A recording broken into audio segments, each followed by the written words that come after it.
SBY tidak bisa dipercaya, ditulis oleh Panjatha dari siwar.com.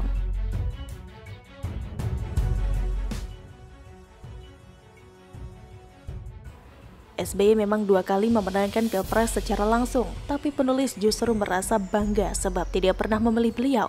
Entahlah, apakah memang karena waktu itu penulis ikut-ikutan tersihir oleh fenomena seorang Megawati Soekarno Putri atau bagaimana.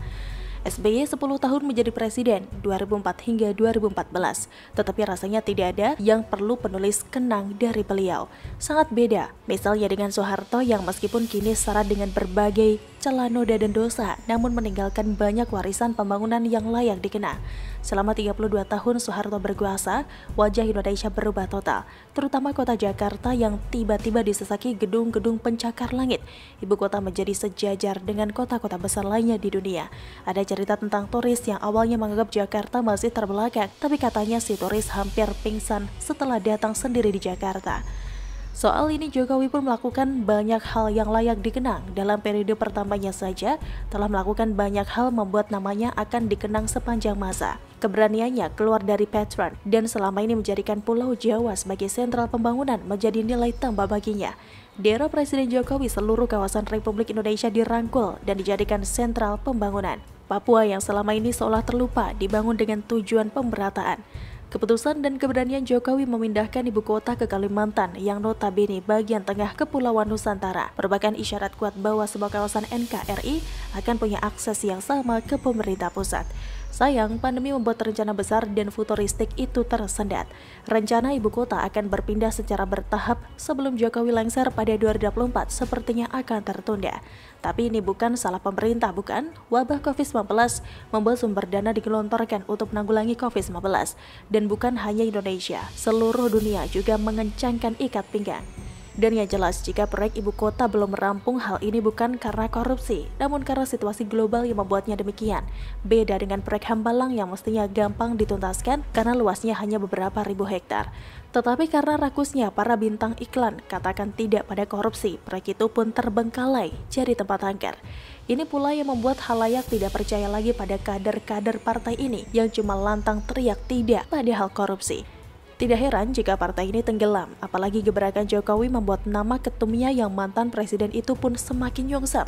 Tapi dia tiba-tiba timbul lagi dengan cara mendorong anaknya untuk maju pada Pilgub DKI Jakarta tahun 2017 lalu. Suatu keinginan yang gila sebenarnya mengingat sang anak masih mentah dan culun. AHY yang masih berpangkat mayor dan punya peluang besar untuk sukses di TNI justru ditarik demi angan-angan menduduki kursi gubernur DKI Jakarta. Di sana dia dihayalkan melanggeng ke istana.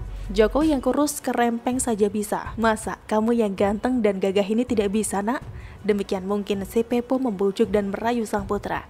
Dasar AHY yang masih lugu dan polos, atau mungkin Oon? Dia mau saja. Apa dia tidak pernah belajar sejarah bahwa militer yang silih berganti menjadi gubernur DKI Jakarta itu rata-rata berpangkat mayor jenderal atau mejen, sedangkan dia masih jauh dari itu. Tapi begitulah jika mata dan hati sudah dibutakan oleh kilau jabatan dan kedudukan. Pada dasarnya, siapapun warga negara dapat mencalonkan diri menjadi apa saja. Tetapi kasus AHY ini menjadi lucu dan menggelikan jika dihubungkan dengan pesan ayahanda SBY kepada 1092 perwira baru lulusan Akademi Militer dan Polri pada 23 Desember 2009. Ketika itu SBY selaku Presiden RI melantik para perwira muda itu di Geraha Samudra Bumomoro, Markas Komando Armada Kawasan Timur, Surabaya. SBY mengingatkan para perwira lulusan Akademi TNI dan Polri tidak bercita-cita menjadi kepala daerah. SBY juga menyebut bahwa memiliki keinginan untuk menjadi jenderal, laksamana atau marsikal itu wajar dan benar bagi para perwira. Yang tidak benar kalau kalian memasuki Akademi TNI Polri lantas cita-citanya ingin menjadi bupati, wali kota, gubernur, pengusaha dan lain-lain. Tidak tepat, kata SBY waktu itu. Tetapi pesan yang bernas dan menggetarkan jiwa para perwira itu akhirnya berubah jadi bahan olok-olok atau cibiran publik ketika pada 2017 SBY diduga menarik AHY dari dinas kemiliteran untuk berlaga di Pilgub DKI 2017. Perilaku semacam ini membuat SBY menjadi sosok yang tidak dapat dipercaya, sebab dia mengingkari dan melanggar sendiri wejangannya yang padahal sangat krusial. Terasa sekali ambisi berkuasa sangat besar, padahal mestinya si Ibas yang sudah lama bermain-main di politik diusung jadi cagup ketika itu. Padahal andai kata Ibas yang sudah matang berpolitik praktis itu dijadikan cagup, pasti si Ahok dan Anies bisa tumbang dalam satu putaran pada Pilgub DKI 2017 tersebut. Dalam hal ini SBY salah kalkulasi, beliau malah mencabut AHY dari dinas militer yang akhirnya terkapar tak berdaya. Memprihatinkan menyaksikan SBY yang begitu semangat bernyanyi-nyanyi saat kampanye untuk AHY. Bahkan lirik sebuah lagu pun diubah oleh SBY untuk mendukung putranya itu. Bagi SBY yang memang ahli soal mencipta lagu dan tarik suara, tidak sulit untuk mengutak-ngatik lirik lagu. Maka di suatu kampanye bersandunglah dia, "Tuhan, kirimkanlah aku gubernur yang baik hati, yang mencintai rakyatnya apa adanya." Tapi jika ingat pesan SBY melarang perwira untuk bercita-cita jadi gubernur, namun malah mendorong AHY yang perwira untuk nyagup, wajar saja jika dia tidak bisa dipercaya lagi. Bagaimana menurut Anda? Sering ditipu hoax, kok bisa jadi presiden? 10 tahun pula. Amit-amit. Ditulis oleh Argo dari siwar.com. Saat SBY dulu menjabat sebagai presiden selama 2 periode berturut-turut, Presiden SBY pernah kena tipu berkali-kali gegara hoax. Pertama, pada tahun 2008, yang silam tersiarlah berita di jagat maya bahwa ada sebuah penemuan yang spektakuler. Penemuan tersebut adalah penemuan air yang bisa dijadikan bensin dan dinamakan Blue Energy. Sang penemu Blue Energy ini bernama Djoko Suprapto. Kepincut dengan penemuan yang bisa mengharumkan nama Indonesia di mata dunia, maka Presiden SBY pun memanggil Djoko Suprapto untuk menghadapnya, guna mempresentasikan temuannya itu. Maka datanglah Djoko Suprapto menghadap Presiden SBY. Ia lalu mempresentasikan penemuannya yang bisa merubah air menjadi bensin itu dengan terstruktur, rapih dan sistematis. Setelah mendengar paparan yang mantap dari si Djoko Suprapto itu, maka dikucurkanlah anggaran negara sebesar 10 miliar rupiah untuk segera melakukan penelitian dan pengembangan temuan Blue Energy itu. Tak tanggung-tanggung, SBY juga memerintahkan untuk membangun pabrik Blue Energy tersebut. Lokasinya hanya berjarak sekitar 2 km dari kediaman SBY di Cikeas. Namun apa yang terjadi? Boro-boro air dirubah menjadi bensin seperti di zaman Yesus yang melakukan mukjizat merubah air menjadi anggur dalam suatu pesta pernikahan. Yang terjadi justru sebaliknya. Sang penipu Djoko Suprapto itu kabur dan menghilang. SBY pun melongo. Hasratnya untuk menjadikan Indonesia sebagai negara pertama di dunia yang mampu mengubah air menjadi bensin pun hilang lenyap dihembus angin malam Cikeas yang mencekam. Apes memang, tapi ya begitulah kura-kura kualitas mantan yang pernah dimiliki Indonesia dulu itu. Kedua, setiap manusia di dunia ini pasti akan menjadikan pengalaman pahit di masa lalu menjadi pelajaran di kemudian hari. Namun entah mengapa, ini tidak berlaku bagi SBY. Lagi-lagi SBY kena tipu dengan hoax yang lebih parah dari hoax sebelumnya. Hoax itu dihembuskan oleh si Raja Kondom Bergerigi, Andi Arief. Andi Arief membisiki SBY bahwa ada satu gunung yang bernama Situs Gunung Padang. Gunung tersebut dikabarkan memiliki kandungan emas yang tersimpan di kuil peninggalan peradaban Tatar Sunda kira-kira sekitar 10.900 tahun yang lalu.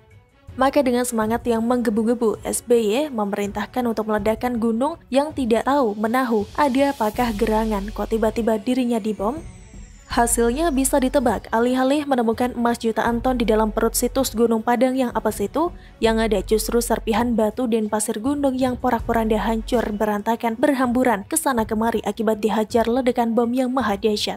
Namun, karena ini menyangkut persoalan emas, SBY masih merasa belum puas. SBY lalu membentuk tim peneliti dan menugaskan mereka untuk menggali perut bumi di bawah gunung yang telah hancur porak-poranda akibat dihajar ledakan bom itu.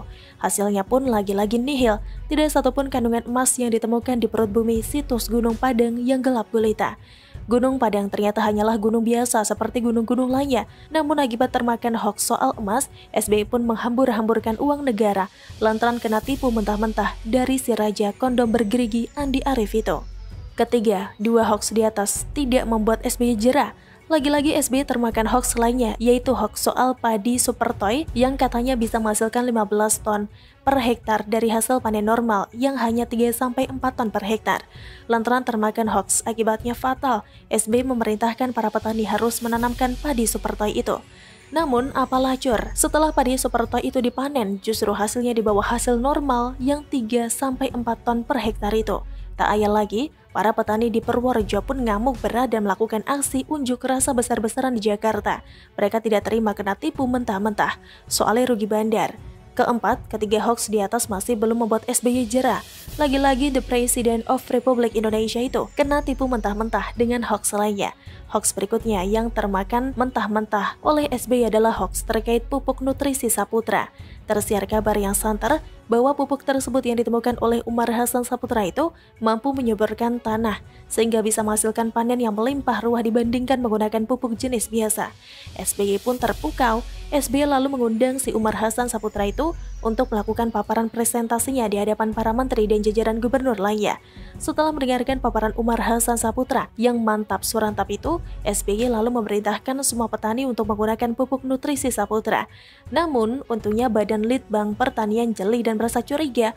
Mereka lalu melakukan sejumlah penelitian dan uji coba terkait pupuk nutrisi Saputra itu. Hasilnya bisa ditebak. Ternyata pupuk nutrisi Saputra itu justru merusak tanaman karena hanya mengandung satu unsur saja dari 26 unsur yang wajib ada dalam pupuk. Lagi-lagi SBY kena tipu gegara hoax untuk yang kesekian kalinya. Tapi ya, begitulah kura-kura kualitas si mantan. Sering kena tipu hoax, kok bisa ya jadi presiden? 10 tahun pula, amit-amit. Kura-kura begitu, bagaimana menurut Anda?